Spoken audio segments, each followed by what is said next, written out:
Hello everybody, this is Oceanus. I know I said that I had a sore on my tongue, so bear with me. I will be a bit hard to understand, but I just saw a few things which I figured I needed to give my thoughts on. And it has to do with the American judiciary being funny again. So let's get into this. And this is just one story of a few things, so I'm going to be covering a couple of things other than this, but let's just get in. Judge blocks use of federal database to check citizenship, saying it could wrongly purge voters. Oh, good. A federal judge on Monday ruled that a recently revamped version of a federal tool central to the Trump administration's effort to nationalize elections can no longer be used. Interesting. U.S. District Court Judge Sparkle L. Suknanen sided with advocacy groups that argued that recent upgrades to the program called Systemic Alien Verification for Entitlements, or SAVE, aggregated Americans' sensitive personal data in a way that could result in voters being wrongly purged from the voter rolls. All in all, the federal government has knowingly trampled on the privacy rights of American citizens in a manner that threatens the sacred right to vote, Suknanen said. In an order explaining the decision, this court cannot stand idly by while that happens. Okay. She said Congress had expressly prohibited the government from centralizing Americans' personal identifying information and that the federal agencies that created the SAVE program knew the database violates its statutory protections. Yet we give our government data all the freaking time. So what are you talking about? This decision is a major legal setback for President Donald Trump in his efforts to use federal agencies to encourage a nationwide crackdown on having non-citizens illegally on state voter rolls. The modified SAVE system, which critics have referred to as an unlawful centralized federal database of voter information, had been a key pillar of the second election, an executive order the Republican president signed earlier this year. The ruling leaves its future uncertain. It's amazing how the hard left will fight us to stop us from solving problems. Answers do not exist. James Percival, general counsel at the Department of Homeland Security, said the ruling in a social media post. Exactly. If it didn't exist, why are they fighting it so hard? You'd think that they would want to just be like, hey, guess what? It doesn't exist. Come look, come and see. See, it doesn't exist. We told you so. But no, they're fighting it. Very suspicious, I might add. The department referred to his post as its comment on the ruling. The Department of Justice did not immediately return a request for comment. Voting by non-citizens was already rare. Okay, then why? Then I guess we should just check, just in case, man. The executive order seeking to create a national voter list is among numerous steps Trump has taken during his second term to try to overhaul the way elections are run.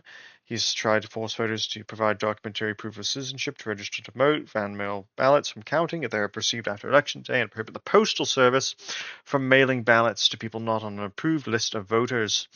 Most of these steps have been blocked by various courts, in part because the Constitution gives the states and Congress the authority to set election rules but provides no such power to the president. Yet if these rules are already on the books, why are we fighting them? Voting by non-citizens is already illegal and punishable as a potential felony that could lead to deportation. It is rare of those on state voter rolls. Well, then let us check just to make sure. I don't see what is so difficult about this. If everybody on the voter rolls are clean, then there should be no issue. The program was created under an immigration law mandating that DHS help federal, state, and local agencies prevent government benefits from going to non-citizens. At least 25 states use it to check. Okay, so if it was already created under an immigration law, and you say that Congress is responsible, aside from the states, to set election law, what's the problem here?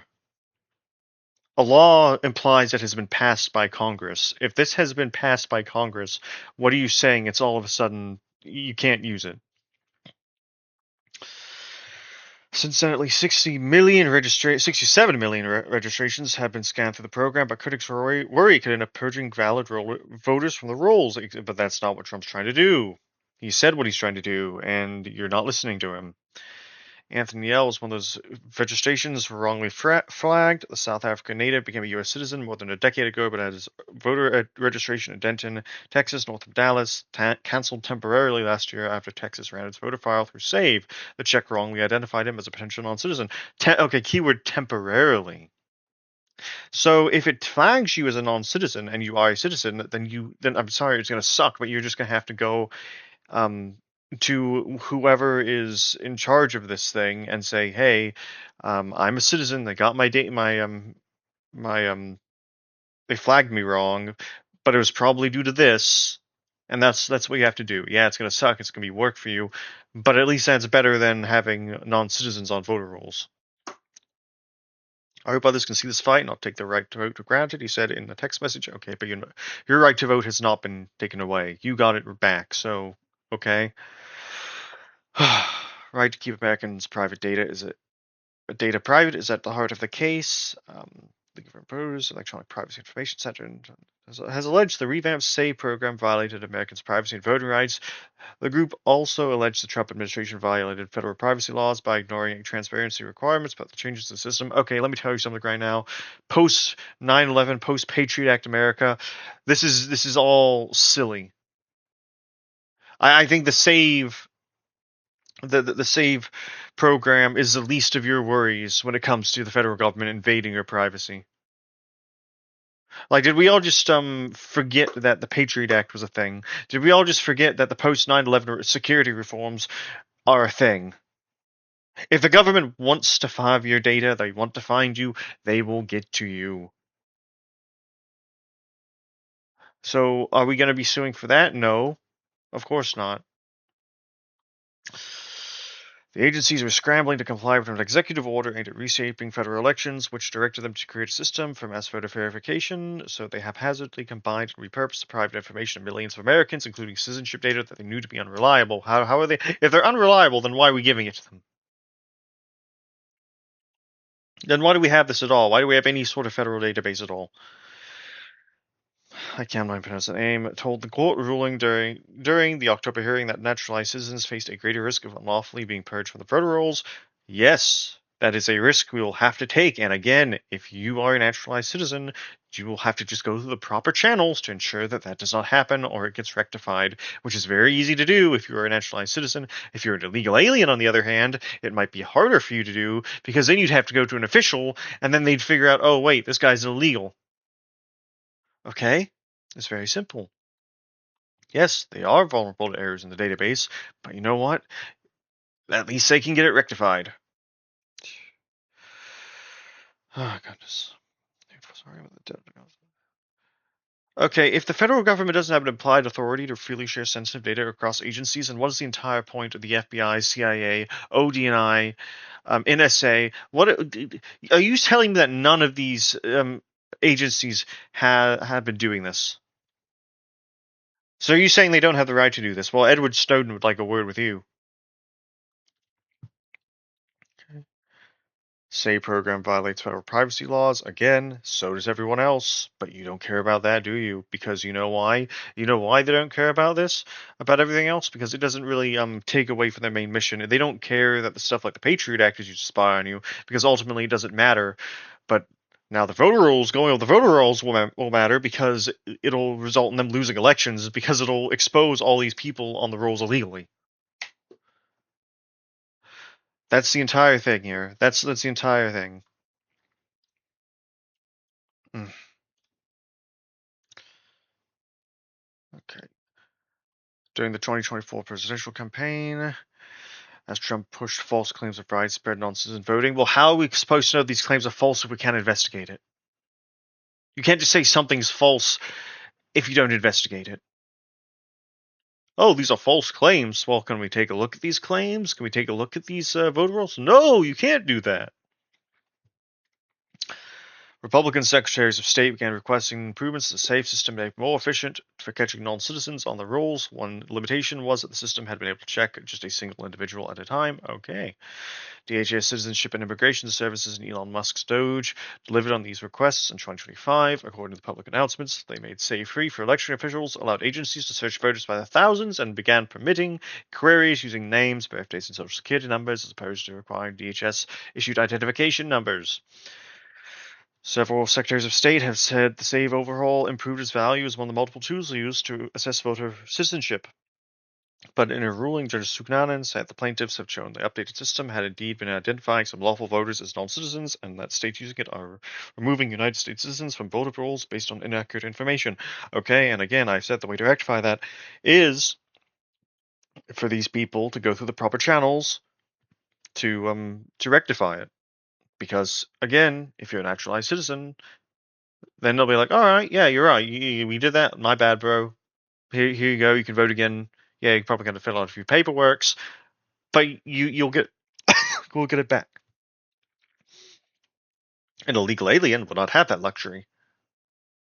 They would not even bother going to the feds because they would be arrested.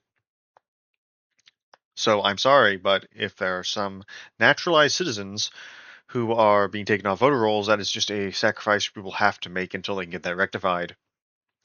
And I keep hearing about naturalized citizens, but I'm not hearing about by birth American citizens. So apparently, this program has a very, very good success rate if it's not targeting actual natural born Americans who have had a family here for generations. But anyway, like if this now if sending your government your federal I'm sorry, if sending your data to the federal government is unreliable, if all these federal government databases are unreliable, then why bother gathering Americans' data at all? Why register to vote at all if these registrations and these databases that these registrations are going to are unreliable and can't be used to monitor for election fraud? Why do I have to fill out a form every time I want to apply for any sort of necessity, government related or otherwise, with my name, date of birth, social security number, my residence, et cetera, my citizenship status? Why does that? Why do I have to do that every time I want to apply for something of necessity if this is all supposedly just unreliable? This is nonsense. Of course the data is reliable. This is just a roadblock. They're afraid that we're going to find things and then we're going to have to revamp the entire system because somebody somewhere messed up intentionally or unintentionally and allowed a whole lot of people who shouldn't be on the voter rolls to be on the voter rolls. And they don't want to work to fix this because it benefits them. If this didn't benefit them, if this did not benefit the Democratic Party, you would have these voter rolls looked at and cleaned before you could say, well, that's unconstitutional. Like they would do this with such extreme hastiness that you'd not know what happened until it was done. But they won't do it because it benefits them. So anyway, that was the first story, and that was probably the longest one. And there was another thing that happened today. Another silly thing. Eh. Tim Waltz, a judge. We love our judges, don't we, folks? A judge had ruled that the subpoena on Waltz, as well as other Minnesota executive branch officials, is not allowed because it was politically motivated and apparently constituted harassment. Let's see what Governor Waltz had to say about this. Today's ruling is a victory for the rule of law and our democracy. A federal district judge found that the U.S. Department of Justice's investigation into me and other Minnesota elected officials was politically motivated, unconstitutional, and meritless. I am proud to have joined Minnesotans in exercising our fundamental American freedoms of speech, assembly, to disagree with our government. These rights are enshrined in our Constitution, and they are what makes America great. An independent judiciary is a pillar of our democracy. It is one reason why the U.S. has been that shining city on the hill for nearly 250 years. The U.S. Justice Department is pursuing criminal investigations into the president's political opponents. This case was just one example of that, but we are seeing daily reminders of this administration's lawlessness in Minnesota and around the country. We all must continue to seek justice and uphold the rule of law. I will never stop exercising my constitutional rights to stand up for Minnesotans and the American freedoms that we hold dear. Minnesota Governor Tim Waltz. Oh, that's very interesting, Mr. Waltz. Tell me, what part of freedom of speech and assembly included the harassing and inciting violence against our federal agents? There's none. There is none. And then this is what you're being investigated for. This is what you were being subpoenaed for. That you did nothing to help our agents on the ground. You didn't have to help with immigration enforcement. That's not what they wanted. But they did want guarding. They did want you to get the violent people off the streets, which you refused to do. But apparently, this subpoena, because of that, is considered harassment by a federal judge. Tell me, Mr. Federal Judge, I don't know who did this, but I thought that we were preached to for 4 years that nobody was above the law, and yet here, what I would say, what what President Trump had gone through in those 4 years could have been considered harassment, could have been considered politically motivated, yet Governor Waltz cheered that on, and we were all barraged with the slogan that nobody is above the law. Yet Governor Waltz, who spent most of January grandstanding and pushing near, dare I say, secessionist rhetoric, apparently he's above the law when he allows ICE agents, when he allows Border Patrol agents to get obstructed by his citizens. But Donald Trump was investigated for 4 years because a few people took a walk in the Capitol building where nobody died. Well, yeah, actually, one person died, but it was on the side of the people in the Capitol building. That constituted a 4-year campaign of DOJ weaponization. So, tell me how far does this? What is at what point do we have to? Are we allowed to investigate people? Because if you're Donald Trump, you can be investigated for any which thing immediately. But if you're Tim Walz, if you're Hillary Clinton, if you're any one of these people, you can't be investigated because it's considered by the judiciary to be harassment. So, for the people who saying nobody's above the law, well, that isn't true. Some people are apparently above the law. You just have to know a good judge. In Minnesota, especially a state that is entrenched by the Democratic Farmer Labor Party, which Governor Walz is the head of, that stacks the courts, and they will say, yeah, you're harassing him. Our legal authority prohibits this. Don't come back. That's silly. And I hope it's appealed, even though it shouldn't have to be appealed, but we have to do this anyways. And then the last thing I want to say, not the last thing I want to say, but the last case I want to cover is this one. The Supreme Court left in place a ruling that courts may consider the lived experiences associated with a suspect's race when determining whether a reasonable black person would feel free to leave a police encounter. Well, if a black person feels a need to leave a police encounter, I'm assuming they're not a reasonable black person. I'm assuming they're an unreasonable black person.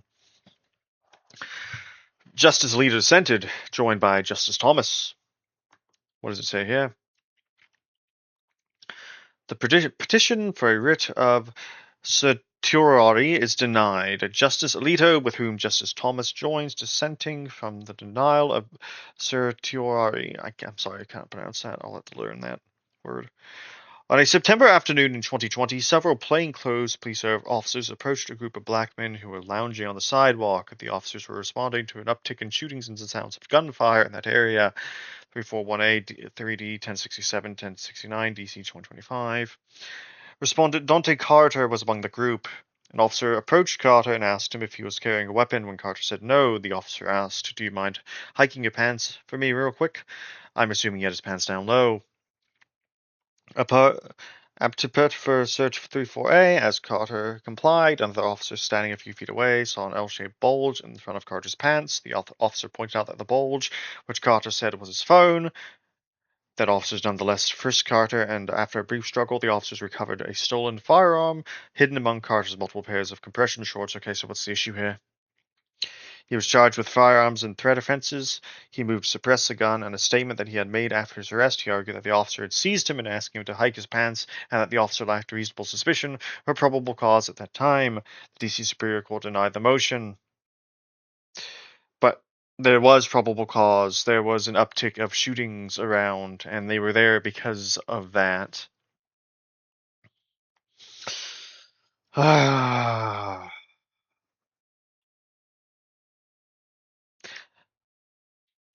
So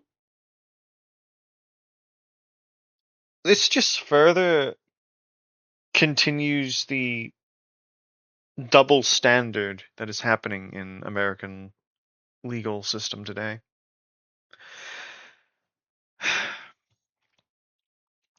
So how can we claim to have a system where everyone is equal under the law if we give special carve-outs to certain groups due to what is it? It's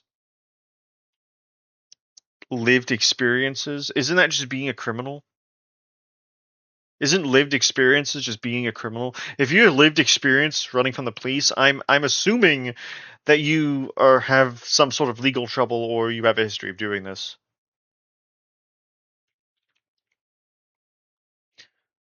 I that's ridiculous. I, and then I commented on this because it's so ridiculous. Equality under the law is a lie. Then we can't be equal under the law if some people are given elevated status. I'm a white person. If I ran from police, even if I never offended before, I would probably get tased, tackled, and handcuffed if not shot.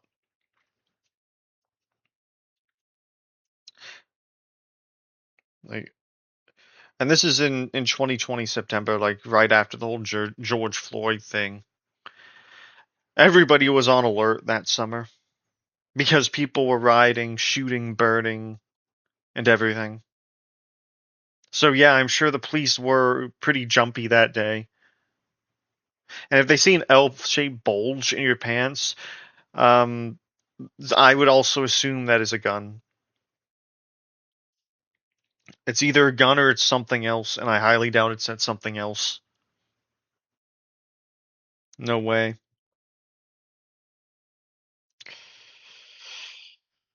Oh boy. And the funniest thing about this ruling is that Justice Thomas is dissenting. The one black guy on the court is the person who's dissenting against this. Well, I guess we have Ketanji Brown Jackson too, but like the black guy who this would probably most apply to, because it's mainly black men who do this, is the one person who's saying this is a bad idea. This is a bad ruling. I dissent. Because I'll bet you $1 billion that if Justice Clarence Thomas was pulled over, he wouldn't be running from the police. Like even if he wasn't a Supreme Court justice, I doubt he would. Because he has something called principles and he understands that this sets a really bad precedent. Because if black people can now run from the police based off of these lived experiences, then it brings into question, well, why can't we do this? Why can't anybody do this?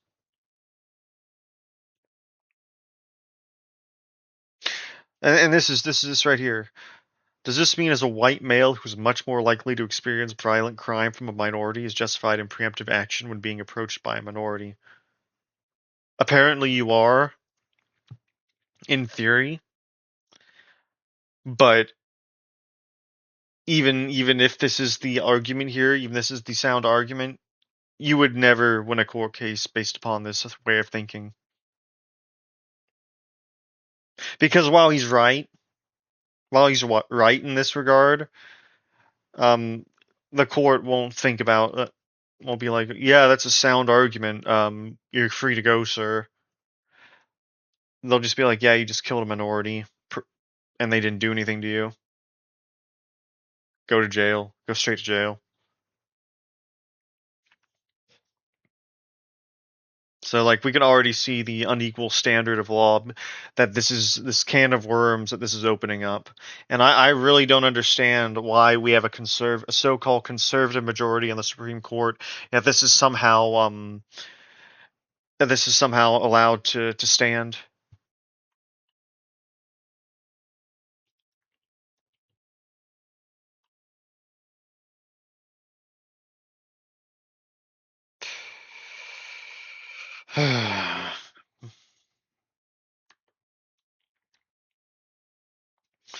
But anyway, I'm gonna conclude. Oh, here's the other guy. Patrick J. Schultz struck down the DOJ subpoena of Tim Walz. But yeah, that's the guy. I'm gonna say it right now. This is probably a very controversial opinion, but the American judiciary, I really don't like it, and I think that they are a rogue branch of government who have taken checks and balances to mean, oh well, because we have the power to interpret the law, that gives us authority to act unilaterally and prevent the other two branches of government from doing their jobs, just based on a whim. Because that's all this is. These are two parts. These are part legal arguments, part whim. The guy who gave the who struck down the subpoena did so on a whim. The woman who was like, yeah, you can't use databases, was based off of a whim and um misguided legal arguments by people who could easily get this stuff fixed but chose not to, or didn't, or chose to and decided to complain about it because they're in on it too.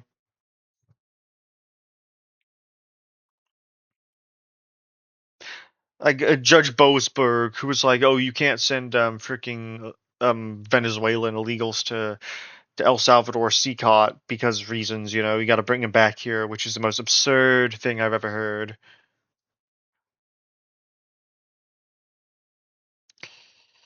But I mean, our nation is should not be subject to the whims of people in black robes sitting on a bench.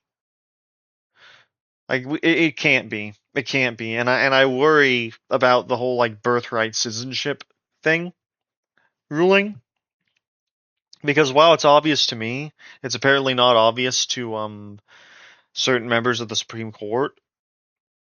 And essentially by doing this, they haven't ruled on it yet, but I don't like the fact that we've decided to give the ability to say whether or not we have a country. I think that's a bit too much for power for 9 people to have. Like, why do they get to define who compiles the United States of America? If a bunch of British justices got together or judges got together and said, you know what, um, birthright citizenship is legal, and a British person is just anybody born here and not people who have been here ethnically for thousands of years, we would see that as silly. Yet it's not seen as silly here.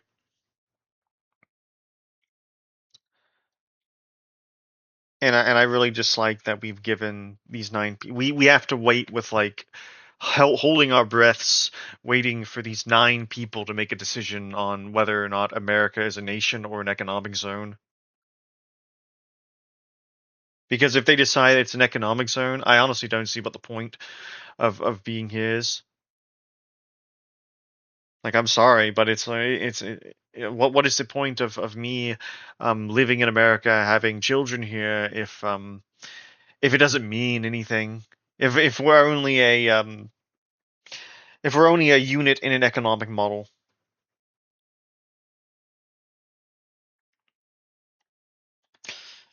And most importantly of all, a lot of these rulings are meant to run the clock out. They did this the same thing in Trump 1. They figured, okay, well, this guy's inexperienced. We just give a lot of injunctions against him and just be like, okay, well, he only has 4 years to do this, so we just got to wait out these 4 years. And if he does appeal and he wins on appeal, then we find another technicality to get him on, and then we go through the months-long process all over again. That's what this is, and it's why the Trump administration needs to assert the executive prerogative. We can't we cannot be a nation run by judges. We have a executive branch for a reason, and it is not the judiciary's place to say, "Hey, you're doing your job wrong." Especially when most of the things that are going on are already established congressional law, past law. Anyway, guys, that'll be all for me tonight. Just wanted to rant about these things. I hope you like this video, comment, subscribe, share as well. That helps to get us to a wider audience here. And I will probably be back in 2 days. All right. Good night, everybody.